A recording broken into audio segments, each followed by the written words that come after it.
Halo, selamat malam semuanya. Sorry banget, live Instagramnya harus terlambat setengah jam. Tadi harusnya setengah delapan gitu ya. Dan kita akan mulai jam 8 hari ini. Oke, tadi karena ada something gitu. Dan teman-teman selamat datang di Instagram Live Marathon TikTok. Ini episode ke-76 dalam program Instagram Live Marathon. Oke, happy banget karena hari ini kita akan bahas lagi nih seputar menyusui dengan dokter namanya Fatira. Dokter Fatira itu merupakan salah satu dokter konsultan laktasi. Jadi ini spesial banget. Ini hai, selamat malam Kak Sandi, selamat malam Dokter Lestari udah gabung. Oke, udah nggak sabar ya. Aku nggak perlu berbahasa basi lagi kalau gitu. Aku tulis dulu tapi judulnya ya guys, sebentar ya.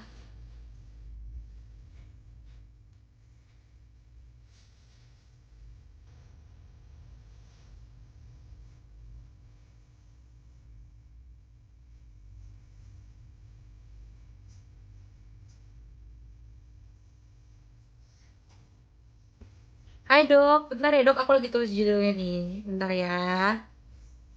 Oke, sambil dengerin lagu ini kayaknya lagu galau banget ya. Oke, sabar guys. Oke. Oke, jadi judulnya hari ini adalah mitos menyusui dan persiapan menyusui di masa puasa. Nah, nggak kerasa bentar lagi tuh kita masuk bulan puasa di akhir bulan ini. Jadi kita juga akan bahas sedikit nanti gimana sih persiapannya untuk ibu yang menyusui di bulan puasa nanti. Tapi sebelumnya kita akan bahas mitosnya dulu nih. Kalau gitu aku langsung undang Dokter Fatiara. Ditunggu dulu, guys.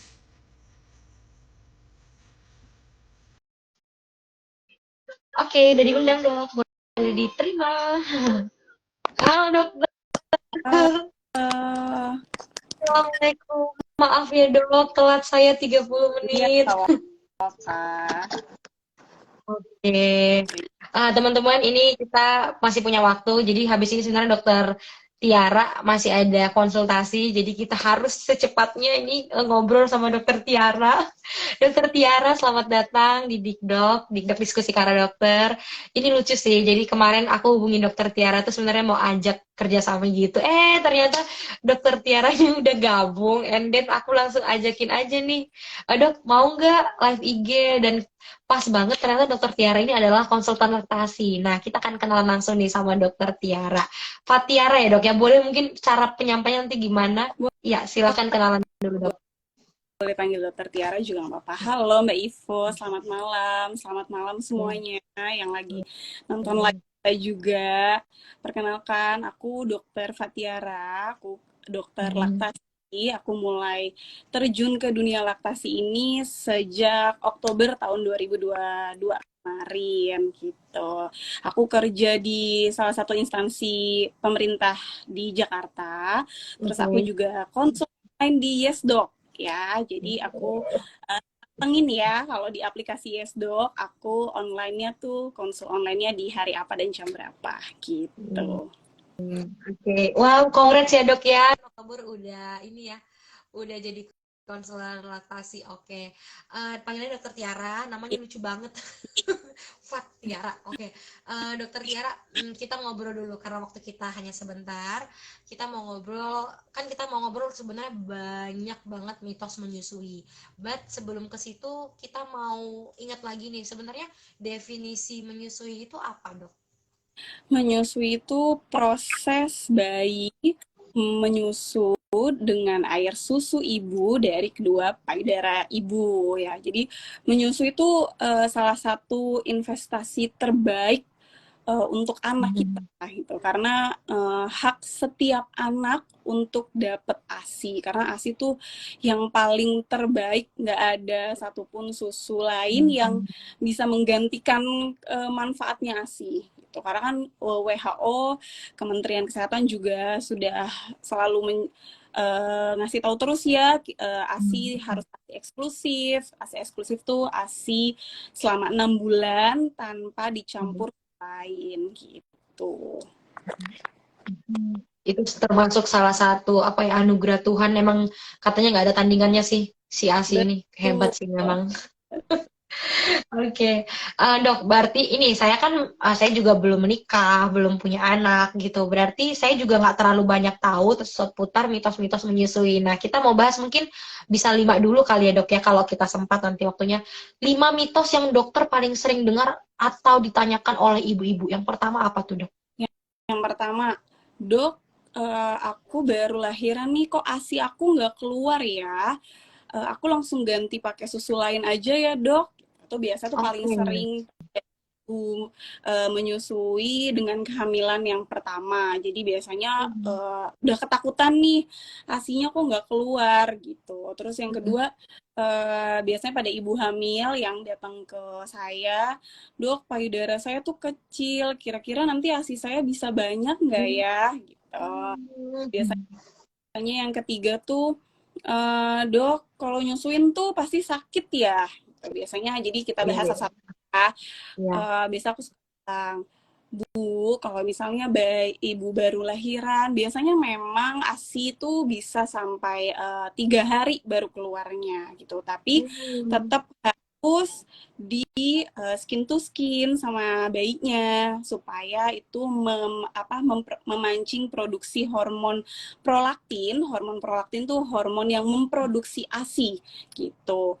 Nanti lama-kelamaan akan keluar ASI yang pertama, itu namanya kolostrum, Hmm. itu akan keluar di payudara ibu. Biasanya bisa sampai 3 hari, apalagi ibu-ibu yang lahirannya SC itu bisa sampai 3 sampai 4 hari. Nggak usah takut, nggak usah buru-buru.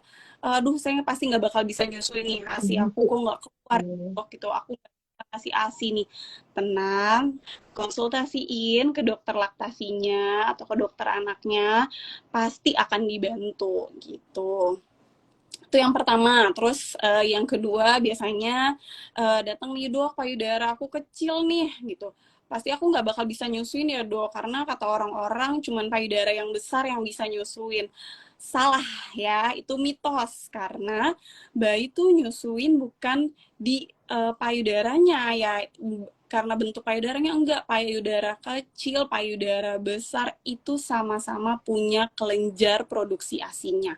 Sama, dan itu pasti cukup. Tuhan tuh sudah membuat segitu hebatnya kedua payudara ibu, itu udah pasti cukup. Karena nih kalau aku boleh contohin, aku ada dami payudara. Jadi apa, bayi tuh nyusuin nggak di puting gitu ya. Jadi kalau payudara kecil itu bayi tuh nyusuinnya di daerah hitam-hitamnya ini nih. Ini kelenjarnya. Jadi semua ibu yang hamil pasti punya nih kelenjar ini. Jadi nggak usah takut kalau nanti pas lahiran asinya nggak keluar, itu pasti keluar. Tapi tetap harus dibantu skin to skin, tetap digendong bayinya, tetap disusuin, diperhatiin posisinya, posisi perlekatannya juga gitu. Yang ketiga, boleh langsung ya. Yang ketiga tuh ibu suka bilang, dok, biasanya baru lahiran 2 hari 3 hari, aku kok kalau nyusuin tuh sakit ya dok, kok puting aku tuh kok lecet ya dok gitu, gimana sih dok, kok nyusuin tuh rasanya berat sekali. Sebenarnya menyusui itu adalah proses yang paling membahagiakan menurutku ya, dan semua ibu-ibu tuh pasti juga punya sensasi setiap nyusuin ibunya. Kalau posisi dan perlekatan bayinya tepat, proses menyusui itu nggak akan sakit.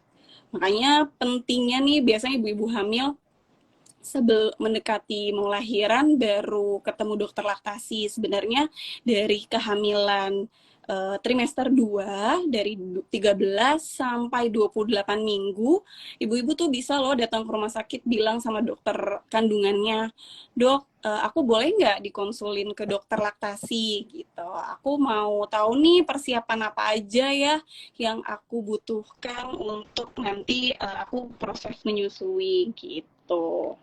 Itu tiga. Mbak Ivo ada yang mau ditanyain nggak? Biasanya suka dengarnya mitosnya apa? Mitos yang tadi sih dok yang paling saya dengar jadi misalnya gini, jadi orang itu mengira apa ya, hasil ASI itu patokannya adalah ukuran payudaranya. Padahal kan enggak ya dok ya. Jadi misalnya kalau payudara gede, ntar dia bakal yang itu loh dok yang sampai kebanyakan hingga akhirnya jadi donor, jadi ibu donor ASI gitu. Sementara yang kecil dia akan kekurangan. Nah itu berarti fix mitos ya dok ya. Mitos, karena semua bentuk payudara ibu itu pasti bisa menyusui. Jadi memang harus ada hal-hal yang harus disiapkan oleh ibu hamil. Tapi ibu hamil sekarang tuh pinter-pinter loh, bener-bener nanya. Maksudnya mungkin kalau Oh zaman iya. dulu kan terbatas ya, dokter laktasi pun juga kayaknya belum ada mungkin.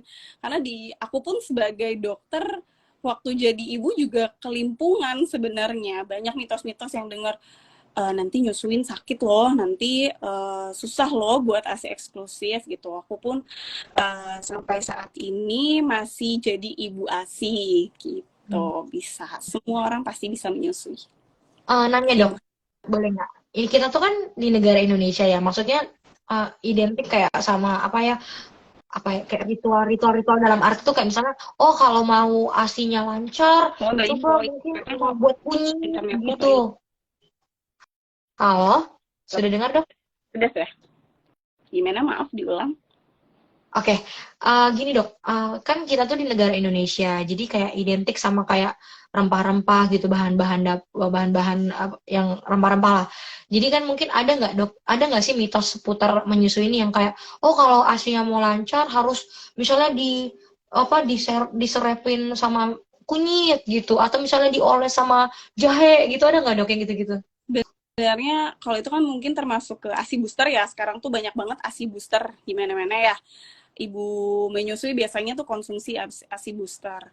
Menurutku itu sebuah ikhtiar ya, usaha ibu menyusui silahkan saja, tapi pada dasarnya yang terpenting tuh eh, gimana ibu sesering mungkin menyusui bayinya, karena dengan hisapan bayi produksi hormon prolaktin tersebut yang akan membuat produksi ASI kita semakin banyak. Jadi semakin sering kita nyusuin bayi kita, semakin akan banyak ASI yang diproduksi, karena dia akan menyampaikan nih ke otak, oh bayi kamu, bayi ibu itu butuh susunya nih, butuh asinya gitu. Jadi dia akan membuat hormon prolaktin tersebut yang akan membuat produksi asinya semakin banyak. Tapi kalau mau nambahin pakai asi booster, misalnya makan daun katuk atau misalnya disuruh orang tua minum kayak jus-jus atau apa, aku sih silahkan aja ya. Aku selalu bilang sama pasien itu silahkan aja. Itu kan salah satu bentuk ikhtiar. Tapi yang terpenting dasarnya adalah harus susuin bayinya sesering mungkin, dan pada saat proses menyusui diperhatikan posisi dan perlekatannya gitu. Oke, jadi monggo ibu-ibu gitu yang suka mungkin sama booster-booster kayak gitu, ikhtiarnya mau apa boleh banget. Nah, kita cukup dulu deh kalau mitos gitu ya dok ya. Nanti kita boleh masuk lagi. Nah, by the way teman-teman boleh ya tanyain apa nih. Tadi udah ada beberapa pertanyaan, kita akan jawab nanti di last session. Lanjut dok, kita bulan ini kan masuk bulan Ramadan nih. Nah, saya penasaran kalau ke anaknya kan memang nggak ada hubungannya karena anak tetap menyusui ya, tidak berpuasa. Nah, si ibu nih dok, apakah pertanyaan mungkin saya pertama, apakah si ibu yang menyusui ini boleh berpuasa? Ibu menyusui itu boleh puasa, tapi perlu diingat biasanya pada terutama kan biasanya puasa tuh agama muslim ya, agama Islam. Di agama Islam tuh meringankan ibu menyusui untuk tidak puasa, karena biasanya kalau bayinya yang masih 6 bulan, ASI eksklusif kan sampai 6 bulan nih.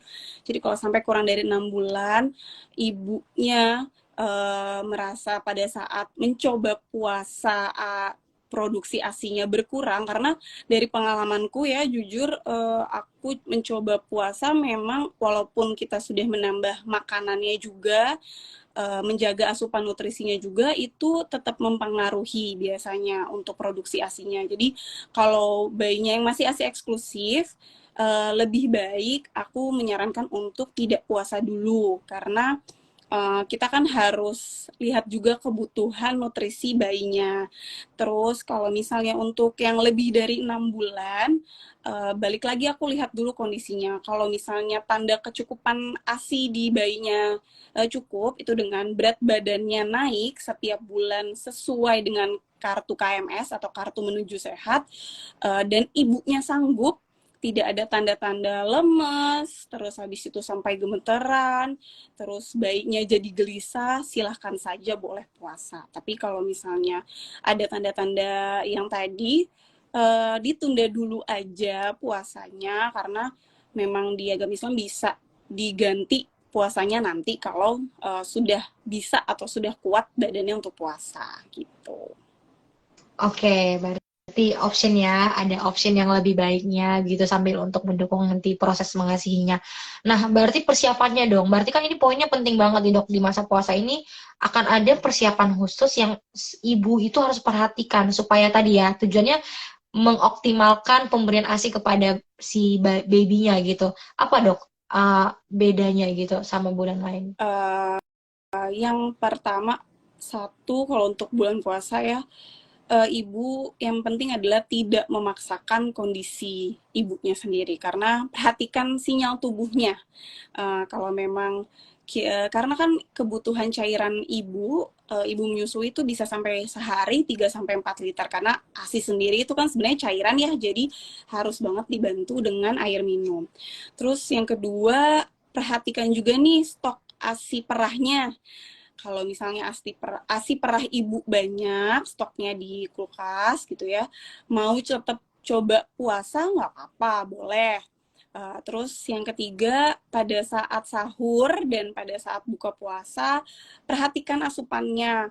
Jadi kalau bisa, karena kan biasanya suka nyemil ya, kalau aku juga suka nyemil ya, lebih baik itu asupan sahur dan buka puasanya tuh benar-benar menu nutrisi yang lengkap. Ada karbohidratnya, ada proteinnya, ada sayur mayurnya ya, supaya menjaga asupan nutrisi ibu dalam produksi ASI. Terus boleh tuh tambahin asi-asi boosternya, boleh, nggak apa-apa, persiapan mau puasa.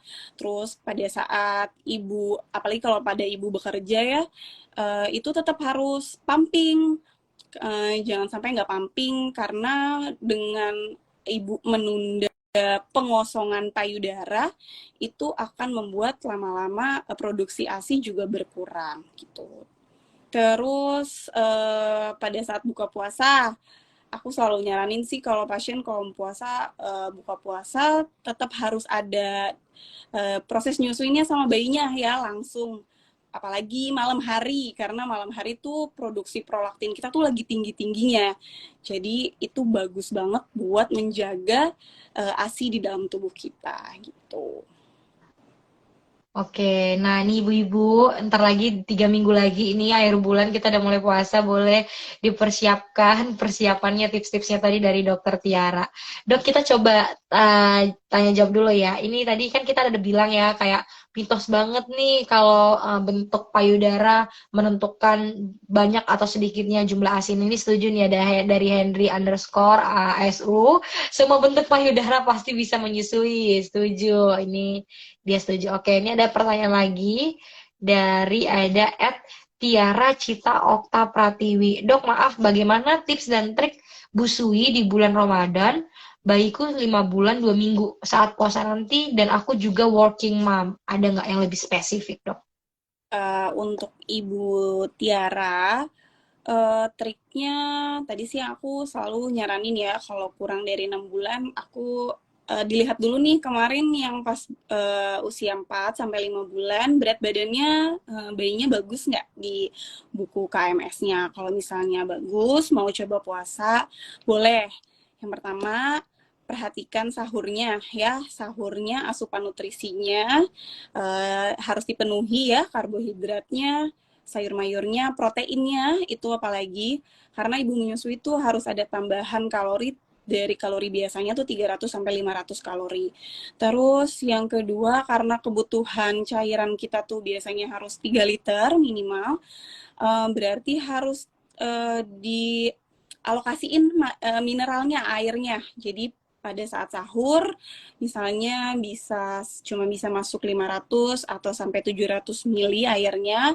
Buka puasa berarti dipenuhi sampai nanti habis sholat tarawih dan menjelang mau tidur lagi itu dipenuhi cairannya. Jadi di stok tuh di botol-botol ya, di botol air minum. Jadi kita tahu nih, oh hari ini saya baru minum berapa mili ya gitu.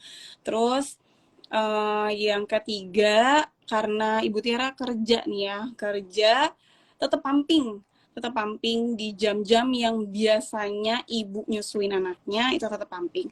Kalau mungkin biasanya pumping 2 jam sekali, pada saat puasa boleh dibikin 3 jam sekali aja, nggak apa-apa. Nanti pada saat sampai rumah, silakan langsung nyusuin bayinya, buka puasa juga langsung nyusuin bayinya gitu.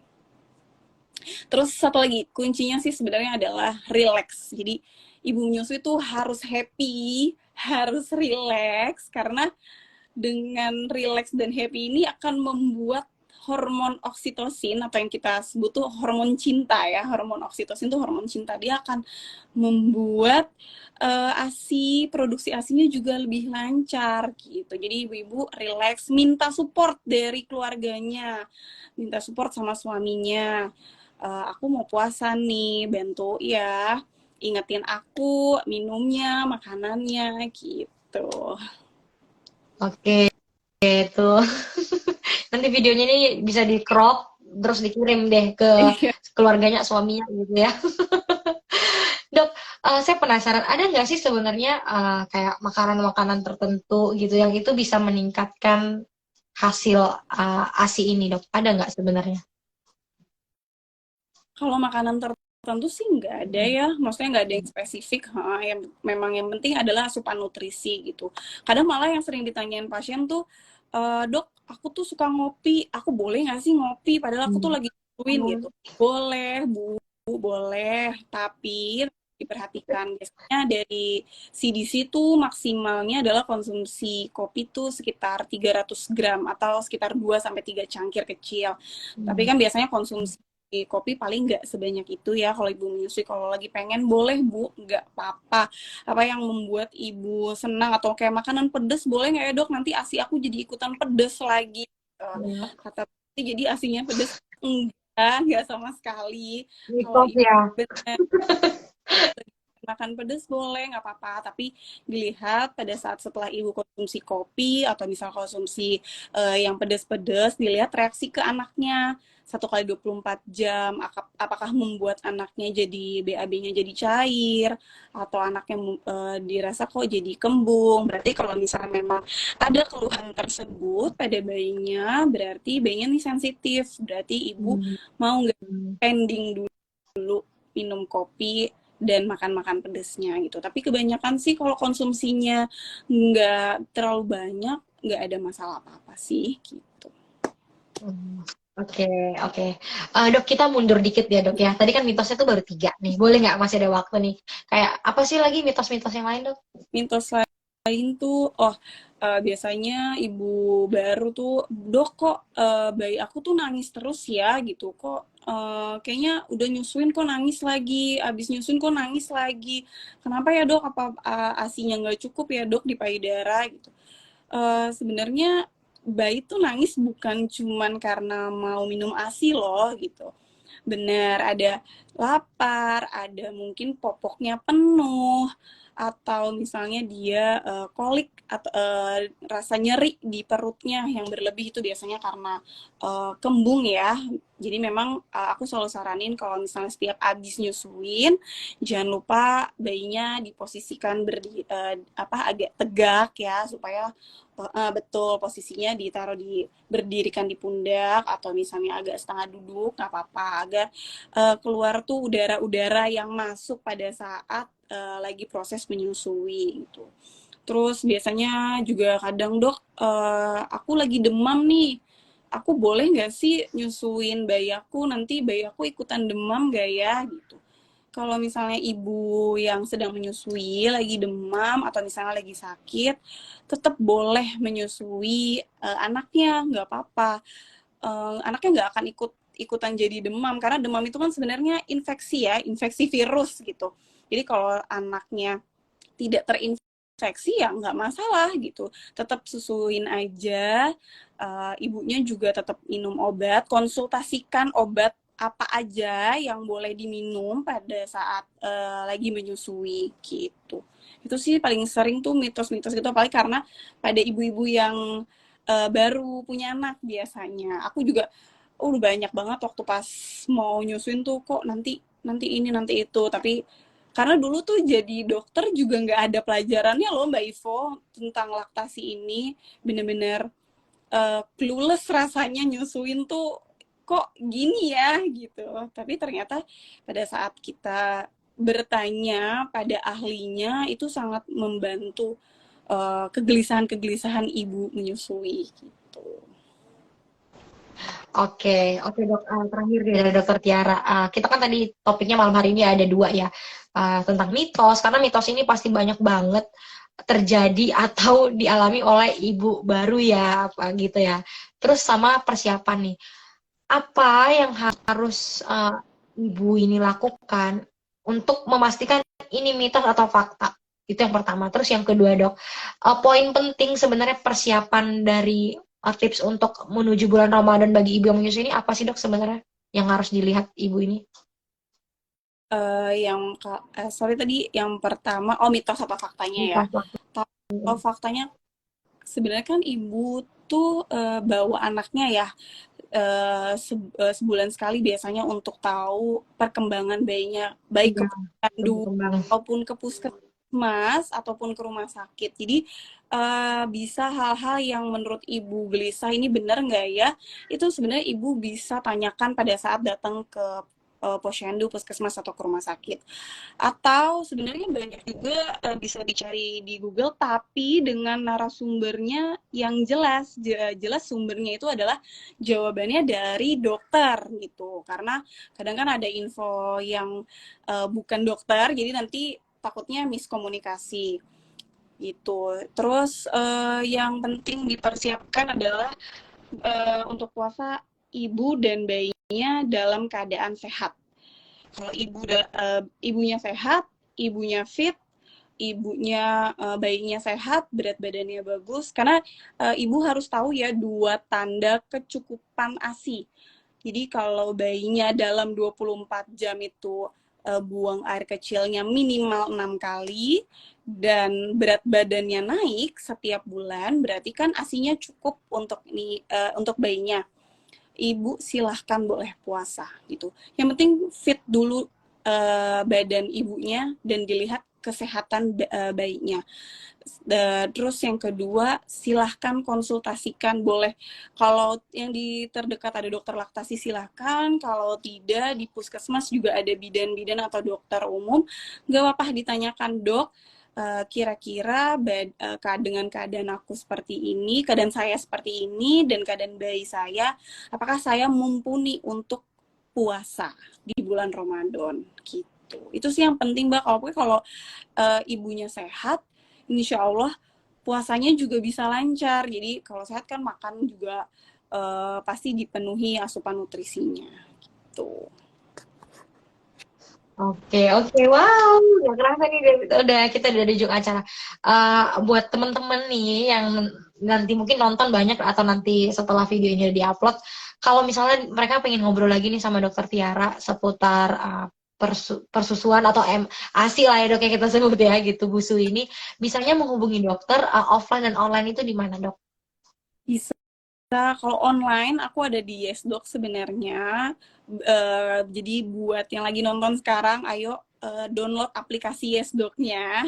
Nanti bisa di search di dokter, search namaku, Dokter Fatiara. Nanti sudah akan terlihat tuh aku jadwalnya setiap hari apa. Biasanya aku selalu update setiap minggu. Terus yang kedua, aku juga menerima konsul online dan home visit. Bisa hubungin aja ke Instagram aku yang @doktiara. Nanti bisa di situ kalau mau perjanjian untuk konsul online atau home visit gitu. Oke. Boleh juga nih follow tadi baru username ya dok ya, jadi Iya, @doktiara_nya 2 kali. Itu boleh di follow karena itu nanti mau fokusnya ke edukasi tentang ini ya dok ya, pemberian ASI betul. gitu. Ada khusus untuk platform konsul online-nya dan home visit-nya gitu. Semangat dok, oke deh. Dokter Tiara, makasih banyak ya waktunya. Maaf tadi menunggu, saya telat setengah jam. Wah, baik. Ya Ini udah dok, undang aku untuk berbagi sharing tentang menyusui. Aku senang sekali. sama-sama dok. Nah, semoga benar apa yang dokter sampaikan malam ini menuju persiapan puasa nanti karena kita juga bahas itu. Semoga juga membantu para bunda, para ibu-ibu yang nanti menonton gitu. Dan teman-teman, terima kasih banyak buat malam hari ini yang sudah menunggu dan bersabar menonton live Instagram maratonnya. Kita ambil foto dulu ya dok, nanti buat saya jadikan cover boleh. Mungkin dokter boleh senyum, senyum dikit, 3 detik aja. 1, 2, 3. Oke. Dan kalau gitu kita pamit, saya dan Dokter Fatiara pamit. Sampai ketemu besok malam di live Instagram. Selamat malam, selamat bobo semuanya. Dadah. Malam dok, makasih ya. Terima kasih. Dadah.